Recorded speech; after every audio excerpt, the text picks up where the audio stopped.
এই জর্ডান সেই দেশগুলোর মধ্যেই একটি যেখানে বহু নবী রসুল হেঁটেছেন, ইসলামের দাওয়াত দিয়েছেন এবং আল্লাহর ইবাদত করেছেন। এই ভূমি শুধুমাত্র পাহাড় আর মরুভূমির জন্য বিখ্যাত নয়, বরং এখানে আছে পৃথিবীর এক বিস্ময়, মৃত সাগর। এই সমুদ্রের চারপাশেই বাস করত কাওমে লুত। বন্ধুরা, আমরা এখন একটা সুন্দর ভিউ পয়েন্টে আসছি, আর দেখেন আমাদের যে ড্রাইভার উনি এখন নামাজ পড়তেছেন। মাশাআল্লাহ, আমরা আর একটু পরে যেয়ে পড়বো, কিন্তু আমরা যেয়ে পড়বো মসজিদে ইনশাআল্লাহ। কিছুক্ষণ বিরতি নিয়ে নামাজ পড়ে আমরা আবার যাত্রা শুরু করলাম। আম্মান থেকে এখানে আসতে আমাদের সময় লেগেছে প্রায় 2.5 ঘন্টা। এই পথের চারপাশের পাহাড়গুলো দেখে স্পষ্ট বোঝা যায় যে এগুলো কোনো সাধারণ পাহাড় নয়। এগুলোর গঠন, রং, ভাঙাচোরা অবস্থা দেখে মনে হয় যেন এগুলো কোনো একটা ধ্বংসস্তূপে পরিণত হয়েছে।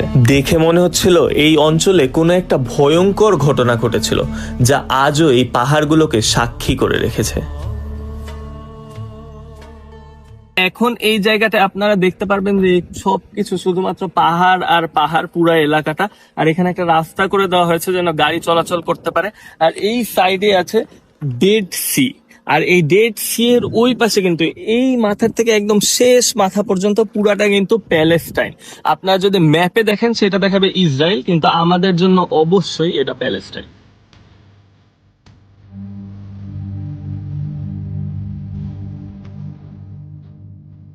লুত আলাইহিসসালাম ছিলেন ইব্রাহিম আলাইহিসসালামের ভাতিজা, এবং মহান রাব্বুল আলামিন লুত আলাইহিসসালামকে পাঠিয়েছিলেন এই এলাকায় সোদম এবং গোমরা জাতির কাছে। সেই সময় আল্লাহ তাআলা এই অঞ্চলের মানুষদেরকে সবই দিয়েছিলেন, মাটি ভরা ফসল এবং সমুদ্র নদী ভরা মাছ। কিন্তু এত ধন সম্পদ থাকার কারণে তারা মদ এবং খারাপ কাজে, অশ্লীলতায় লিপ্ত হয়ে গিয়েছিল। এই এলাকার মানুষরা পুরো পৃথিবীতে সর্বপ্রথম এক অদ্ভুত বিশৃঙ্খলা সৃষ্টি করেছিল।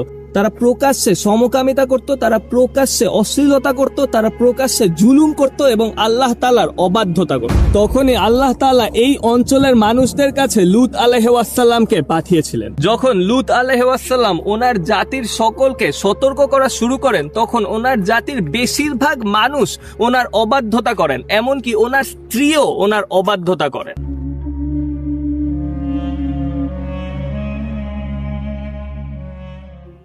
বন্ধুরা, এই সোদম এবং গোমরায় যে জাতিরা ছিল তারা কিন্তু অনেক ধরনের পাপ করত। তারা ডাকাতি করত, চুরি করত, এমনকি এই রাস্তা দিয়ে নাকি যে কেউ গেলেই তারা তাদেরকে ধরে ডাকাতি করত। তাদের এই সকল পাপ থাকার পরেও আল্লাহ তাআলা যেই পাপটাকে সব থেকে বেশি নিকৃষ্ট বলেছিলেন সেটা হচ্ছে সমকামিতা। তারপরে আল্লাহ তাআলা 3 জন ফেরেশতাকে পাঠিয়েছিলেন লুত আলাইহিসসালামের কাছে।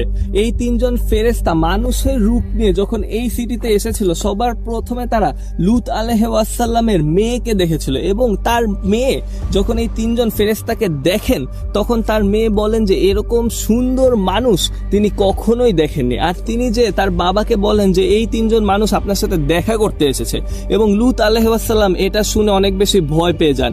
তিনি ভয় ছিলেন যে এই এলাকার মানুষ এত খারাপ যে তারা এই 3 জন সুদর্শন পুরুষ দেখলে তাদের অনেক বড় ক্ষতি করে ফেলবে। তাই তিনি ডিরেক্টলি মানা না করলেও ইনডিরেক্টলি তিনি বলার চেষ্টা করছিলেন যে এই এলাকার মানুষজন অনেক খারাপ, তারা আপনাদের অনেক বড় ক্ষতি করে ফেলবে। কিন্তু তারপরেও তারা জোর করার কারণে তিনি এই 3 ফেরেশতাকে তার বাসায় নিয়ে যান, এবং বাসায় যাওয়ার পরে তার স্ত্রী যখন এই 3 জন সুদর্শন পুরুষ দেখে, তিনি বাহিরে বের হয়ে এই এলাকার সকল মানুষকে এই খবরটা জানিয়ে দেন, এবং এই খবরটি পুরো এলাকায় ছড়িয়ে পড়ে অগ্নিকুণ্ডের মতো।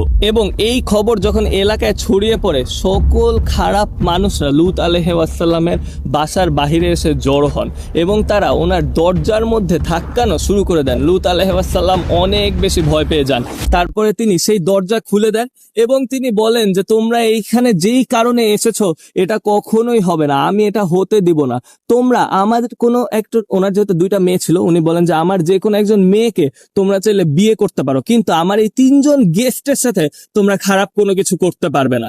তখন তারা বলে যে তুমি জানো লুত, যে আমাদের তোমার মেয়ের প্রতি কোনো ইন্টারেস্ট নাই, আমরা ওই 3 জন সুদর্শন পুরুষকে চাই। তারপরে সেই ফেরেশতারা নিজেদের আসল রূপ দেখায়। তারা লূত আলাইহিস সালামকে বলেন যে আপনি ভয় পাবেন না, আমরা ফেরেশতা, আমরা আল্লাহ তাআলার নির্দেশে মানুষ রূপ নিয়ে এখানে এসেছিলাম, ওরা আমাদের খারাপ কোনো কিছুই করতে পারবে না। আর এটা দেখে সাথে সাথে সেই এলাকার সকল লোক ভয় পেয়ে যায় এবং সেই বাসার থেকে পালানো শুরু করে। তারপরে সেই 3 ফেরেশতা সবার প্রথমে তাদের পাখা এভাবে ঝাড়ি দেয় এবং এই ঝাড়ি দেওয়াতে পুরো মাটি ফেটে যায়। আর তারপরে তারা এই পুরো শহরকে উপরে উঠিয়ে উল্টো করে নিচে ফেলে দেয়, আর এই পুরো শহর ধ্বংস হয়ে যায়।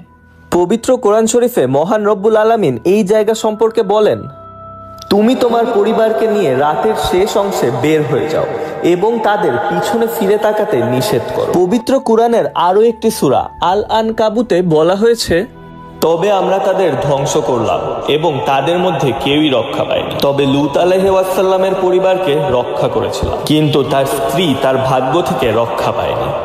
মহান আল্লাহ তাআলা পবিত্র কোরআনে লূত আলাইহিস সালামের স্ত্রীকে একটি দৃষ্টান্ত হিসেবেই পেশ করেছেন। এই আয়াতে স্পষ্টভাবে বলা হয়েছে যে লূত আলাইহিস সালামের স্ত্রী একজন মুনাফিক ছিলেন এবং ওনার স্ত্রী সমকামিতা সাপোর্ট করার কারণে ওনার পুরো জাতির সাথে ওনার স্ত্রীকেও আল্লাহ তাআলা ধ্বংস করে দিয়েছিলেন। এখন কথা হলো যে এই মূর্তিটা কি আসলে লূত আলাইহিস সালামের স্ত্রী? পবিত্র কোরআনে আল্লাহ তাআলা বলেন, অতঃপর যখন আমাদের আদেশ এসে পৌঁছালো তখন আমরা সেই শহরের উপর দিককে নিচে করে দিলাম এবং তাদের উপর পাথরের বৃষ্টি বর্ষণ করলাম। আমরা তাদের ধ্বংস করলাম এবং তাদের জন্য কোনো রক্ষা ছিল না এবং লূতের স্ত্রীও তাদের মধ্যে ছিলেন। কুরআন শরীফে এই জায়গার কথা স্পষ্টভাবে বলা আছে, এমনকি এটাও বলা আছে যে এই জায়গার যে জাতিটা ছিল তাদের উপরে পাথরের বৃষ্টি হয়েছিল, কিন্তু লূত আলাইহিস সালামের স্ত্রী যে পাথর হয়ে গিয়েছিলেন এটা স্পষ্টভাবে বলা নেই।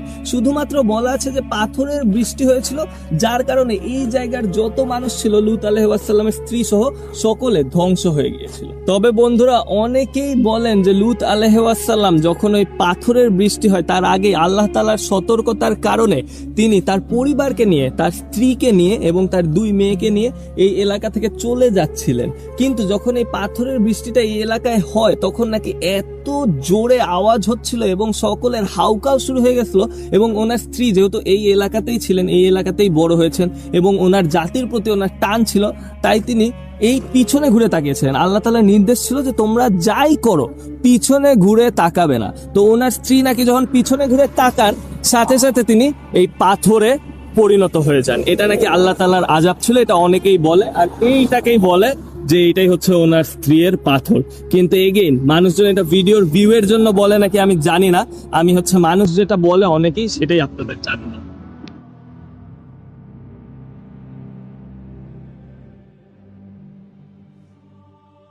আর বন্ধুরা, এই আযাব আসার পরে এবং এই পুরো শহরটাকে যখন ফেরেশতারা উপর থেকে আছাড় মারলো উল্টা করে, তারপরে এই ডেড সি এর যে পানিটা সেটা হচ্ছে বিশাল পরিমাণে লবণাক্ত হয়ে যায়, আর যার কারণে এটাকে কিন্তু বলা হয় সেই মৃত সমুদ্র, কারণ এখানে কোনো জীব, কোনো পশু, কোনো প্রাণী কিছুই বাঁচতে পারে না। বন্ধুরা, এই জায়গায় মাথা ফাটা গরম, এখন 40 ডিগ্রি সেলসিয়াস, এটা নাকি সামারে 50 ডিগ্রি সেলসিয়াসেরও উপরে চলে যায়। এই একমাত্র ভিডিও যেটা আমি পুরাটা ক্যাপ পরে পড়ছি, একটা সিনও ক্যাপ ছাড়া নিতে পারিনি।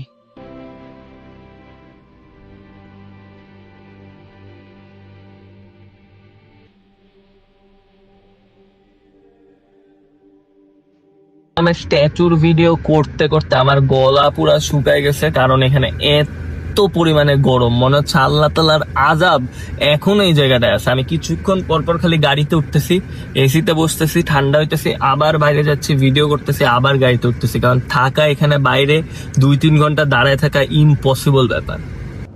আমাদের মনে প্রায় এটা প্রশ্ন আসতে পারে যে লূত আলাইহিস সালামের যেই জাতি ছিল তারা যখন সমকামিতা সাপোর্ট করতো তখন তাদের উপরে আযাব আসছিল, এখনো তো অনেক ছেলে মেয়ে হয়ে যাচ্ছে, অনেক মেয়ে ছেলের মতো আচরণ করতেছে, তাহলে কেন আযাব আসছে না? এই পৃথিবী সৃষ্টি হওয়ার পর থেকে যত সময় গিয়েছে ততবার এক এক জাতি এক একটা নতুন নতুন পাপ আবিষ্কার করেছে। কেউ আবিষ্কার করেছে মূর্তি পূজা, কেউ আবিষ্কার করেছে সমকামিতা, এবং যতবার এই ধরনের নতুন কোনো পাপ আবিষ্কার হয়েছে আল্লাহ তাআলা ততবারই একজন নবীকে পাঠিয়েছেন সেই জাতিকে সতর্ক করে দেওয়ার জন্য, এবং তারপরে সেই জাতিকে শাস্তিও দিয়েছেন। এবং এই সকল শাস্তি তার পরের জেনারেশনের জন্য, আমাদের জন্য এবং আমাদের পরের জেনারেশনের জন্য এক একটা লেসন। আর এই লেসন, এই এক্সাম্পলই আমাদের জন্য এনাফ।